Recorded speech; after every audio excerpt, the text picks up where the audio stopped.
No Mitologia de hoje, eu vou contar a história dos trabalhos de Hércules. Mas antes, é importante dizer que aconteceu muita coisa até chegar nesses trabalhos. E eu expliquei tudo isso no vídeo anterior. Mas caso você não tenha visto, não tem problema. Eu vou fazer um resumo bem sucinto aqui pra você. Como sempre, Zeus não sabe ficar de zíper fechado e engravidou uma casada, gerando Alcides, que virou Hércules, mais conhecido como Hércules. E Hera, obviamente, ficou putaça e jurou acabar com esse bastardo. Mas Atena gostava do seu meio-irmão e fez de tudo pra proteger o coitado, dando tempo de que ele crescesse e treinasse como um cara meio cavalo. Aí apareceu uma princesa gatinha, amor à primeira vista e... Só que Hera secretamente mandou a amiga dela soltar um feitiço pra deixar ele mais louco que o Batman, fazendo ele matar a própria família. E com isso ele foi condenado a realizar uma porrada de trabalho porque desgraça pouco é bobagem. Bem-vindo ao Mitologia.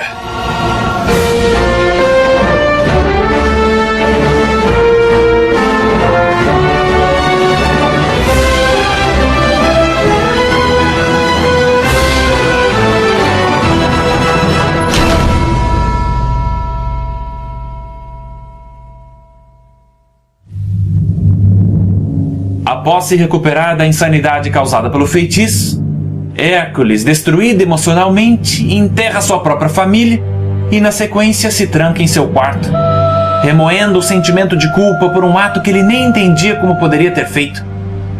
Alguns dias se passam e, quando seu corpo começa a padecer pela falta de suprimentos, o semideus se obriga a sair de seu retiro e, buscando uma forma de se redimir de seus pecados, vai até o oráculo de Delfos. Lá ele é informado de que os deuses já haviam decidido sua punição. Ou, segundo outra versão igualmente interessante, Hera secretamente coagiu o oráculo a passar a sentença que ela queria. No caso, servir o rei Euristeu realizando 10 árduos trabalhos escolhidos por ele. E sim, a condenação eram 10 trabalhos. E ao saber disso, Hércules aceita imediatamente, pois nada era pior do que o peso da culpa que ele carregava. Então ele sai do templo e se prepara para ir até a cidade de Micenas e encontrar o tal rei. Mas antes que pudesse iniciar sua viagem, ele recebe uma visita inesperada. Atena, a deusa da sabedoria. E consigo, ela trazia uma série de itens que seus irmãos do Olimpo lhe deram para ajudar o herói em seus trabalhos. Porém, ela também informa que essa seria a única ajuda externa que ele receberia. Porque por mais que Zeus tivesse um carinho muito grande por seu filho, ele queria que Hércules triunfasse sem a interferência divina, permitindo apenas que ele estivesse bem equipado. Sendo assim, o rei do Olimpo proibiu que os deuses interferissem em sua jornada. E fora isso, ele também não permitiu que Atena falasse pro Hércules que, na opinião dela, Hera estava por trás da morte de sua família. E Zeus até imaginava que a esposa dele seria cruel o suficiente para ter feito isso. Mas como nem a deusa da sabedoria conseguiu provas o suficientes para incriminar a rainha do Olimpo, ela saiu inocente.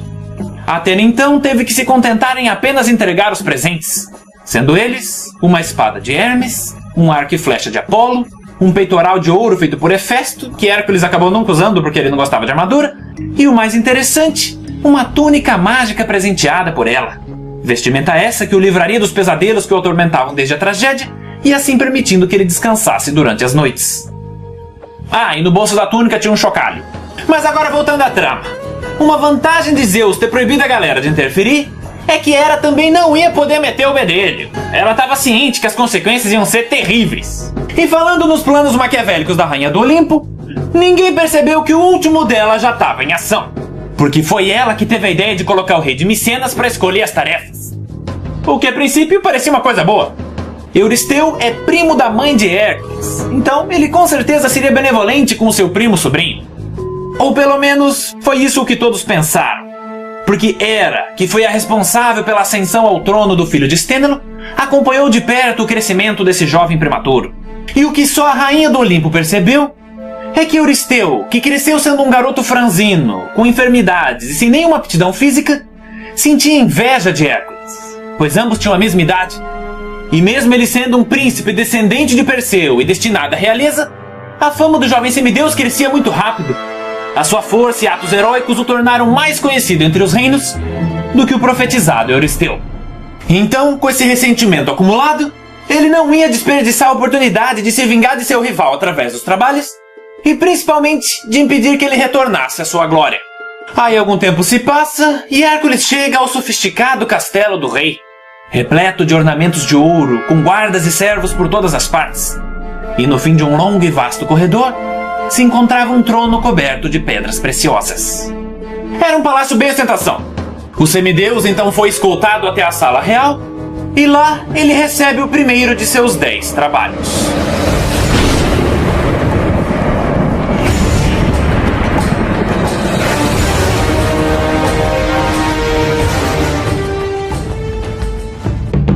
Assim que recebeu a tarefa, o herói inicia sua viagem acompanhado de seu jovem escudeiro Iolau, que, como curiosidade, é filho de Íficles e, por consequência, sobrinho de Hércules. E como esse adolescente tinha um grande sonho de participar de uma aventura épica, ele insistiu até o tio deixar ele junto. Sendo assim, o nosso herói parte em direção a Nemeia com a missão de dar um fim nesse terrível leão e, na sequência, esfolar sua carcaça, que, para quem não sabe, é remover a pele do animal. E como já é de se imaginar, isso não seria uma tarefa fácil, porque esse leão não era um animal comum, e sim um dos descendentes do terrível Tifão. Eu já fiz um episódio sobre ele, tá na playlist. Chegando na cidade, Hércules descobre um possível esconderijo da fera que assolava a região. Aí ele diz pro sobrinho que essa tarefa seria muito perigosa, e por isso ele teria que esperar do lado de fora. O Iolau fica meio brabinho, adolescente revoltado, mas acaba aceitando. O herói então chega nas redondezas de uma grande caverna, vendo marcas de batalha e ossos espalhados pelo chão. Ele então prepara o seu arco e flecha e respira fundo. Mas como a fera tinha os sentidos aguçados, quem acabou sendo encontrado foi ele. O herói mira sua flecha e atira. Porém, tal qual a quimera enfrentada por Belerofonte, a pele do leão de Nemeia era impenetrável. E com isso, Hércules é forçado a um combate corpo a corpo. E percebendo que não conseguiria perfurar a criatura, ele a estrangula com toda a força até a sufocar.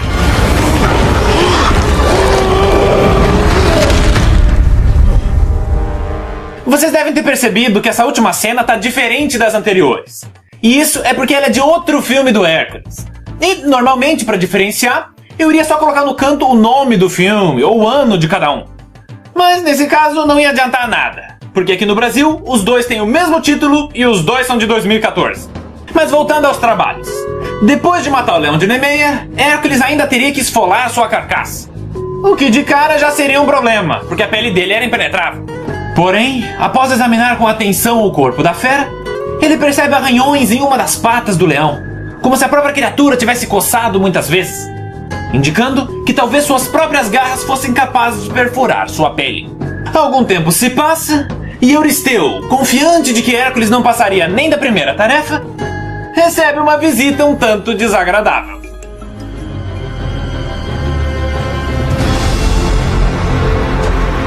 I did it with my bare hands. E como o rei era absurdamente medroso, ele ficou apavorado quando ele viu a pele da fera. Na verdade, para vocês terem uma ideia do ataque de pelanca que ele teve, depois desse acontecimento, Euristeu mandou que os servos dele construíssem um grande jarro de bronze para que ele se escondesse cada vez que Hércules chegasse. A partir daí, o herói teria que mostrar as provas de suas tarefas para um mensageiro do rei do lado de fora dos portões. Mas de brinde, ele ficou com a pele do leão de Nemeia para ele.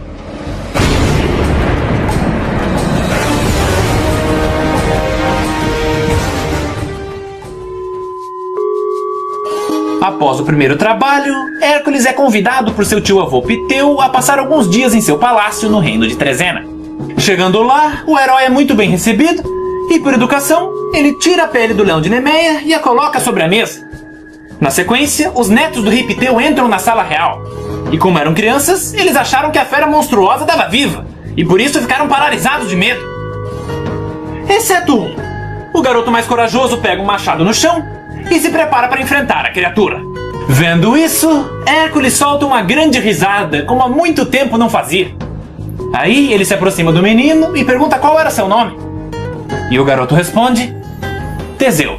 Então o herói, cativado pela bravura do pequeno guerreiro, arranca um dos dentes do leão de Nemeia e lhe entrega como presente, dizendo que quando se tornasse adulto, ele ainda iria viver grandes aventuras. Algum tempo se passa e Hércules segue seu caminho em direção ao Pântano de Lerna, localizado ao sul do reino de Argos, sendo esse o habitat de um ser terrivelmente monstruoso. A Hidra, uma serpente marinha de múltiplas cabeças cujo sangue tóxico era capaz de envenenar qualquer outra criatura. Após chegar no local, o herói adentra o pântano sombrio e inicia sua busca. O odor de plantas e animais em decomposição nauseava seus sentidos. Hércules não hesita.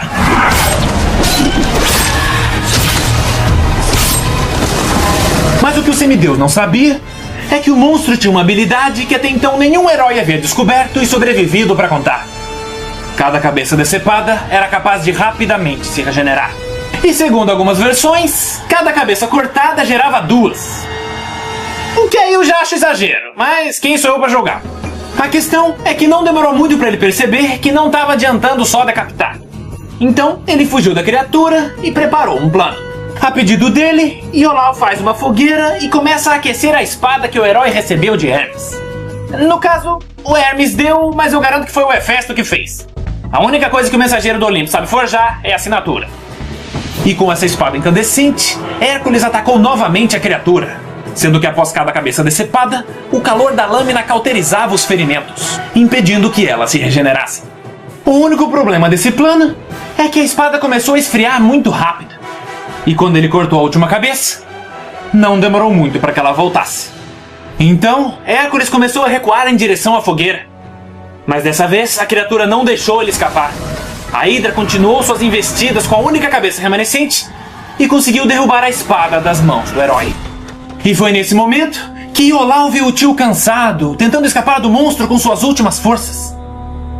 E eu nunca achei que eu ia chamar o Hércules de tio cansado. O jovem escudeiro então acende uma tocha na fogueira e corre em direção ao herói, que naquele momento estava usando a pele do leão de Nemeia para se proteger da saliva ácida da criatura. Mas assim que Hércules vê Iolau se aproximando, ele encontra forças para dar um último golpe. O semideus agarra a cabeça da Hidra e arranca com as próprias mãos. E antes que ela tivesse tempo de se regenerar, Iolau queima o pescoço decepado com sua tocha. A Hidra de Lerna cai derrotada e o herói aplaude a coragem e pensamento rápido de seu sobrinho. Mas também diz que o que ele fez foi muito arriscado e ele estava proibido de fazer isso de novo. Na verdade, eu até desconfio que ele tenha levado o Iolau de volta para casa, porque depois desse trabalho, ele não aparece mais. Aí, por último, para melhorar suas flechas, o semideus banha cada uma no sangue da criatura, tornando-as venenosas. Porém, Hércules ainda não tinha noção do quão tóxico era o sangue da Hidra. E por consequência, suas flechas ficaram muito mais letais do que ele poderia imaginar. E com isso feito, a única coisa que faltava era levar as cabeças para o reino de Micenas.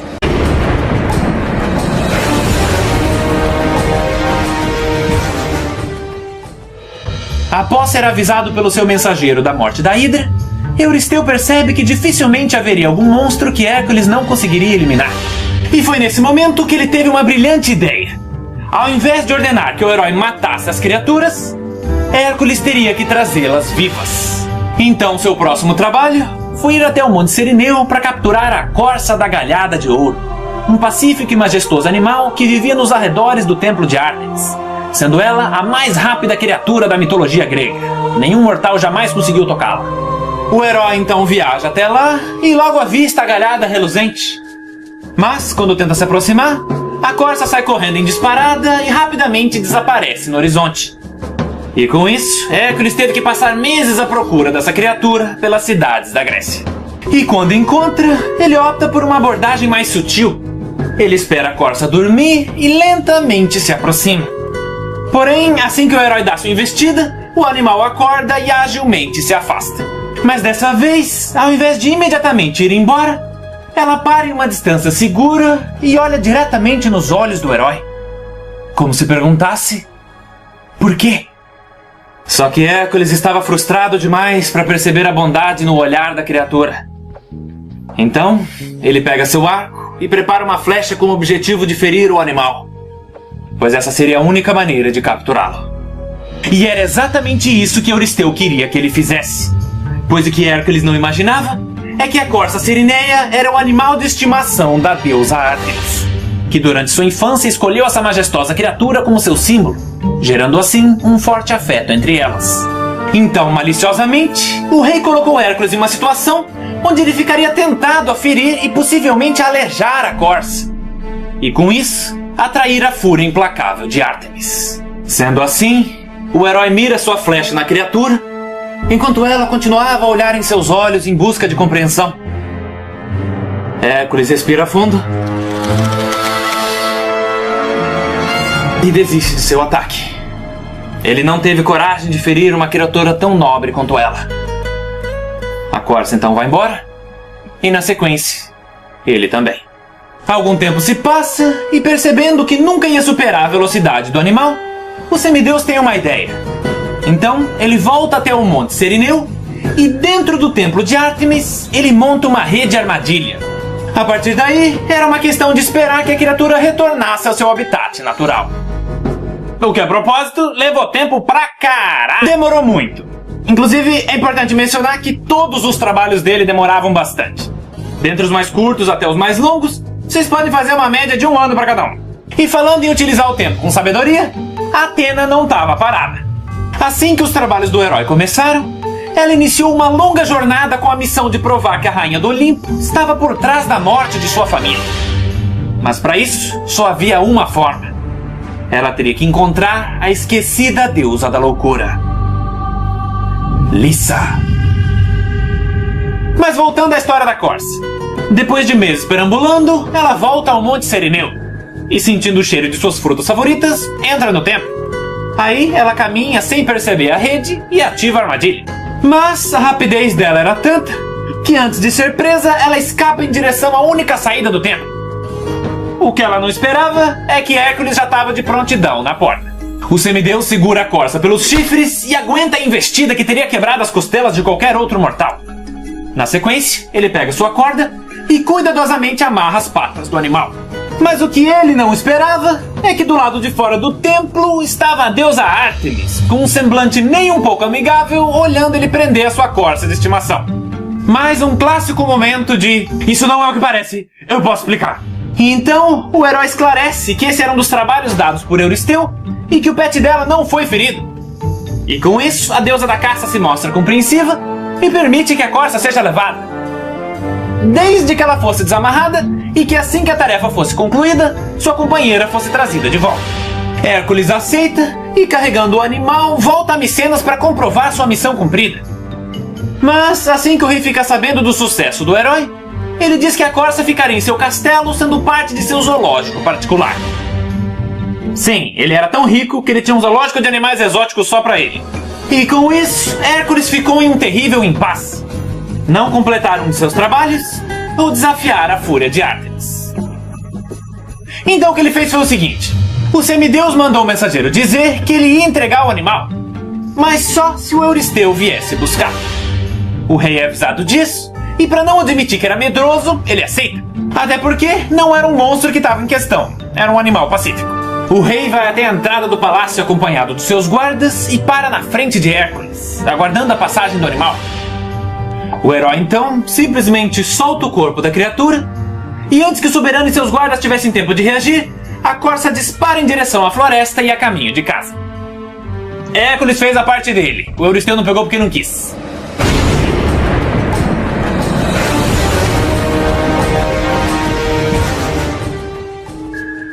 O quarto trabalho de Hércules acabou sendo o mais simples: viajar até o Monte Erimanto com a missão de capturar um gigantesco javali que atacava a população local. Foi mais ou menos isso aqui.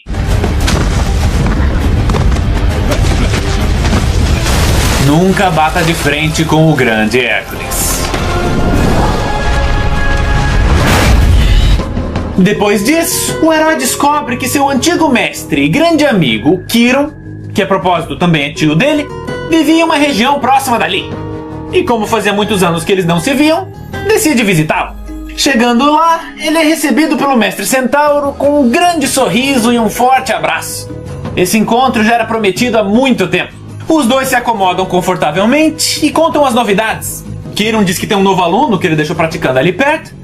E quando surge o assunto dos trabalhos, o velho centauro, que já conhecia o histórico vingativo da deusa Hera, conta ao herói a sua sábia opinião de quem estava por trás da morte de sua família.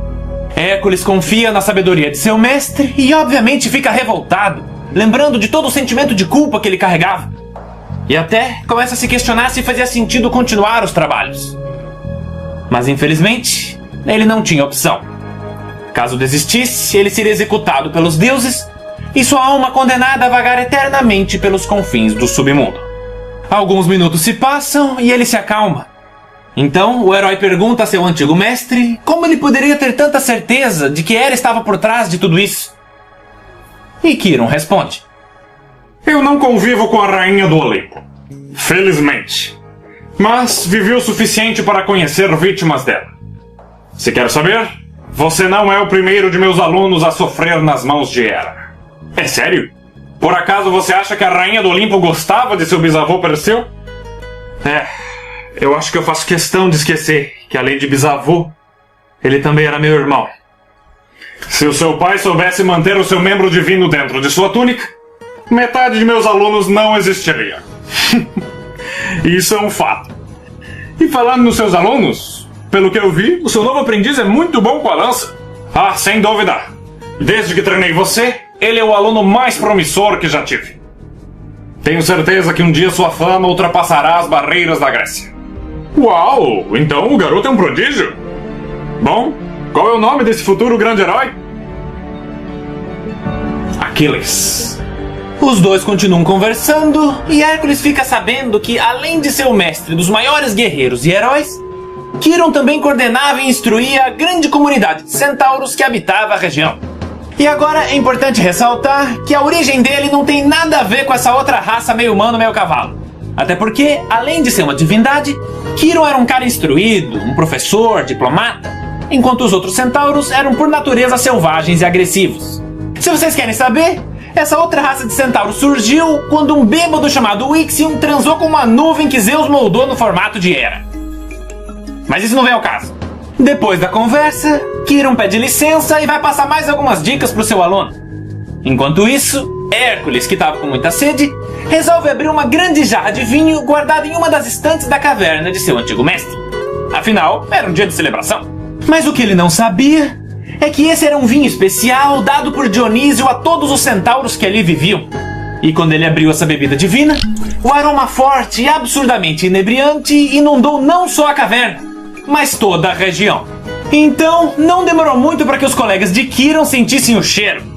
O que, em primeiro lugar, deixou eles imediatamente alcoolizados. A essência do vinho era tão forte que só de cheirar qualquer mortal ficava bêbado. Enquanto isso, Hércules, que era um semideus, ficou semi-cozido, o aluninho, como era criança, já estava desmaiado no chão, deu PT, e Kiron, que era uma divindade, foi o único que continuou totalmente sóbrio. E essa situação não seria um grande problema se os centauros fossem um povo pacífico. Kiron até passou um bom tempo tentando civilizar e ensinar empatia para eles. Mas bêbados, isso foi tudo para água abaixo. Então, a multidão de quatro patas marcha enfurecidamente em direção à caverna para acabar com aquele que violou o presente deles. Na verdade, para matar qualquer um que estivesse lá dentro. Kiron rapidamente percebe isso e ordena que Hércules proteja o garoto enquanto ele iria convencer os colegas a se acalmar. O mestre galopa até a horda raivosa e tenta conversar com o centauro que liderava o grupo, Nesso. E esse não era só naturalmente agressivo, era também mal intencionado. Ele nunca gostou do deus professor. Logo, essa é a oportunidade que ele precisava para fazer o povo dele se virar contra o centauro civilizado. Então, sabendo da natureza pacífica de Kiron, Nesso derruba agressivamente o velho mestre e avança com seu exército em direção à caverna.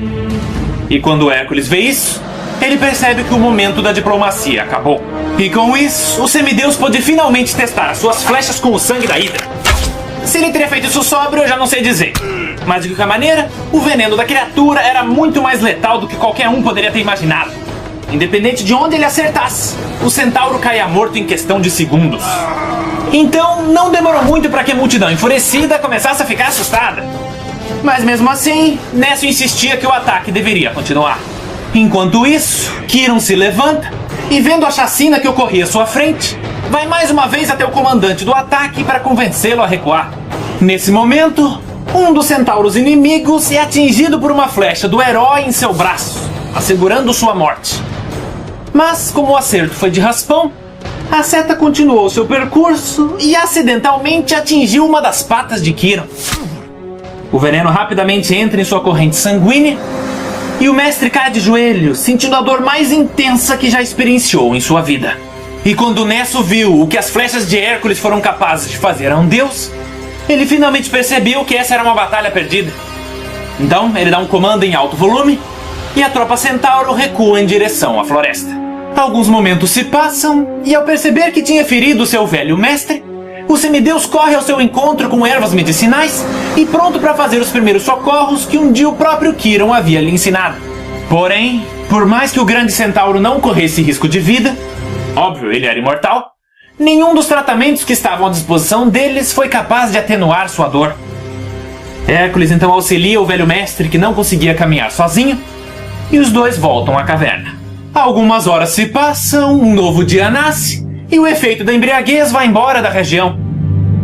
Mas infelizmente, o sofrimento de Kiron permanecia. O coração do herói mais uma vez se encheu de culpa, se questionando até se ele merecia a redenção divina. E percebendo isso, o mestre centauro, mesmo com uma dor excruciante, se compadeceu por seu antigo aluno. Kiron diz que Hércules não precisa se preocupar, pois sendo o deus professor, ele tinha muita experiência com venenos e antídotos. Então, o mestre garantiu que assim que encontrasse uma cura, os dois iriam se reunir novamente. Mas que enquanto isso, o herói tinha o dever de continuar os trabalhos. Hércules encontra forças para dar um pequeno sorriso e, com suas esperanças renovadas, vai até o fundo da caverna buscar o javali que ele deixou amarrado. Que, a propósito, assim como o garotinho, devia estar se recuperando da ressaca.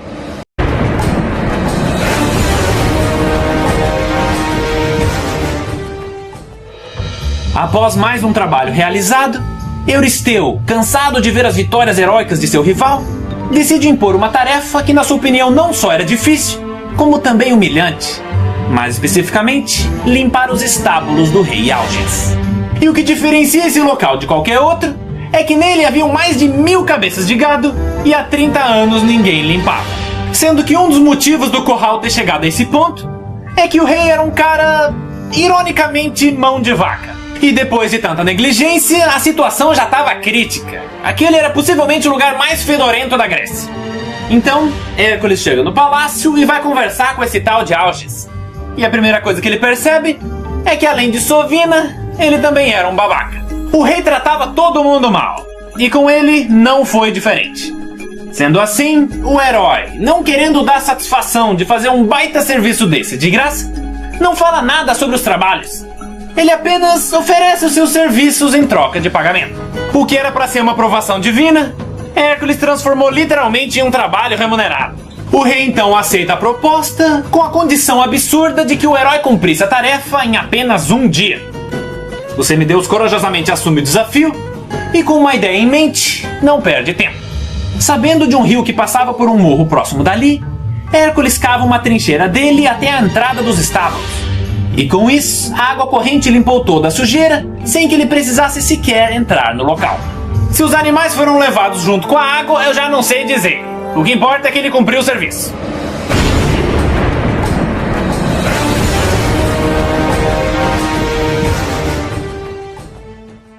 O sexto trabalho de Hércules o levou até o Lago Stínfalo, uma região pantanosa habitada por uma enorme quantidade de pássaros com asas e bicos de bronze. Como eles conseguiam voar, não me pergunte. O que importa é que eles destruíam as plantações locais e a missão do semideus era acabar com eles. Hércules vai até lá e a primeira coisa que ele percebe é que a base do lago era uma gosma espessa, que não dava para usar um barco e nem caminhar. Então ele começa a caçar as aves de longe com suas flechas. Mas não demorou muito para que elas percebessem o perigo e passassem a se locomover somente entre as árvores. O herói então fica impossibilitado de continuar e passa horas tentando pensar em alguma solução. Mas, não tendo como usar sua força para resolver o problema, esse aparentava ser o trabalho que o derrotaria. Mas em determinado momento, enquanto checava os bolsos de sua túnica, ele encontra o chocalho que ganhou no início de sua jornada. Hércules então pega o instrumento e, sem grandes expectativas, o chacoalha. O silêncio permanece. Até que de repente uma revolta de pássaros sobe ao céu. Sendo essa mais uma prova da sabedoria de Atena. Pois imaginando que os pássaros da Estínfale estariam entre seus trabalhos, ela lhe deu o único item capaz de atrair as aves de bronze.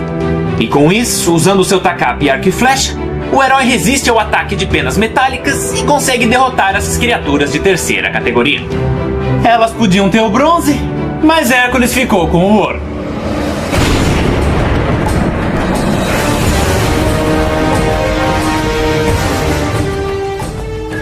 O sétimo trabalho de Hércules o levou até a ilha de Creta. Sua missão era capturar o perigoso touro branco de Poseidon que atacava a região. Eu troquei de câmera, de camiseta e faz 4 meses desde a última filmagem. Continuando a história. Chegando no local, o rei Minos pergunta se ele precisava de alguma assistência. Mas Hércules diz que não seria necessário. E realmente não foi. O herói segurou o bicho pelos chifres e depois de cansar ele por um tempo, imobilizou e prendeu.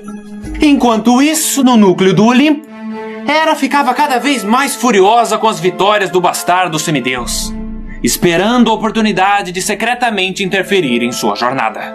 Já Atena continuava sua incansável busca por Lícia. E depois de anos procurando, ela finalmente encontra. Lícia! Quem é você? Fique longe da minha sopa! Eu sou Atena, a deusa grega da sabedoria. Então por que você tem sotaque francês? Eu sou louca, não sou burra. Lícia, eu sei que Hera te convenceu a enlouquecer um bastardo de Zeus para que ele matasse a própria família. Mas, independente da amizade que você tenha com ela, eu preciso que você confesse isso para o rei do Olimpo. Eu prometo que você não sofrerá nenhuma punição. Hera não é minha amiga. Aquela enxerida me encontrou e disse que se eu não fizesse o que ela queria, ela ia roubar minha sopa secreta. Sopa? Que sopa? Se eu falasse, ela não seria secreta.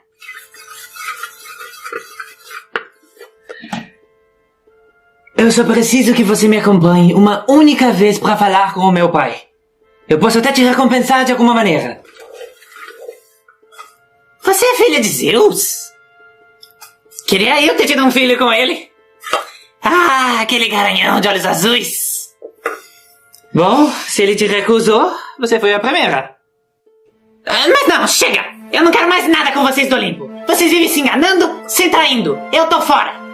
E falando nisso, já tá na hora de você ir embora. Lícia. Agora!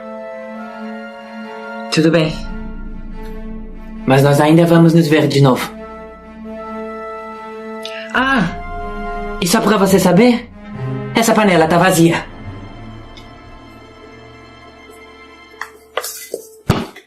Deve estar se achando a deusa da sabedoria. Conclusão: Atena teria que achar uma maneira de fazer com que o testemunho da deusa da loucura chegasse aos ouvidos de Zeus. Mas agora voltando aos trabalhos.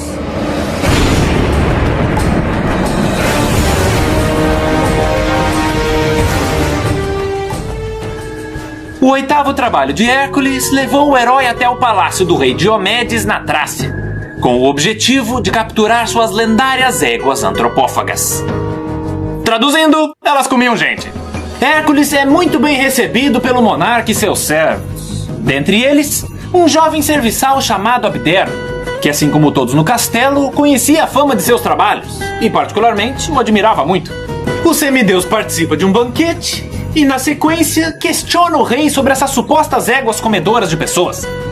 E ele se mostra surpreso com tal acusação, dizendo que todos os seus equinos se alimentavam apenas de pasto, assim como todos os seus outros animais. Hércules fica desconfiado e pede para dar uma olhada. Então, ele é levado até o local onde estavam as famosas éguas de Diomedes. Todas eram muito saudáveis, pacatas e visivelmente bem cuidadas, mas nada que indicasse uma dieta de carne humana. E com isso, o herói fica sem ter o que fazer, porque ele não ia roubar um grupo de animais inocentes de um rei que não fez nada de errado. Sendo assim, ele se retira até o seu quarto, gentilmente oferecido por Diomedes, e e deita em sua cama enquanto refletia sobre o que poderia ser feito. As horas se passam e por mais que tentasse pensar no problema em questão, a única imagem que vinha à sua mente era a de Megara. Todos os momentos felizes que ela lhe proporcionou e o quanto ele se culpava por não ter sido forte o suficiente para resistir à loucura que o fez tirar sua vida.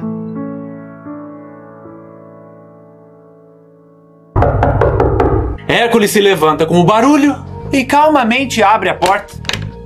E por ela, o jovem Abdero entra correndo e apreensivamente lhe diz que veio até ele em segredo. Se alguém soubesse que estava ali, sua vida correria perigo. Na sequência, o serviçal diz que os boatos são verdadeiros. As éguas realmente eram antropófagas. E mais grave do que isso, o rei adorava alimentá-las com a carne de prisioneiros e visitantes indesejados. O jovem rapidamente se despede e volta discretamente aos seus aposentos. Mas mesmo assim, ele infelizmente é avistado por outro servo do rei. Hércules passa a noite acordado e na manhã seguinte vai mais uma vez se encontrar com Diomedes. E a primeira coisa que ele percebe é a ausência de Abdero. Então, o semideus diz que quer ir novamente até o estábulo das éguas. E dessa vez, ele pede para que o rei o acompanhe. Diomedes diz que não tinha nada a esconder e junto de seus guardas vai com ele até o local. Chegando lá, o herói, que obviamente estava desarmado, delicadamente segura a ponta da lança de um dos soldados e faz um longo corte em seu braço. Ele então se aproxima da beirada e deixa o sangue pingar próximo aos animais abaixo. As éguas sentem o cheiro e freneticamente vão até a poça que se formava para lamber o sangue de Hércules. E nisso, ele percebe, grudado na pata de uma delas, um pedaço da faixa lilás de Abdero. O rei fica assustado com essa situação e afirma que isso não significa nada.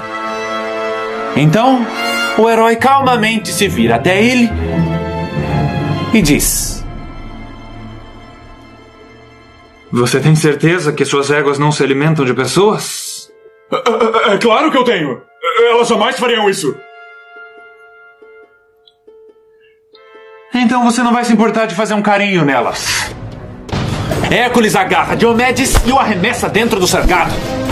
E antes mesmo que o rei pudesse se levantar, as éguas começam a violentamente devorá-lo vivo.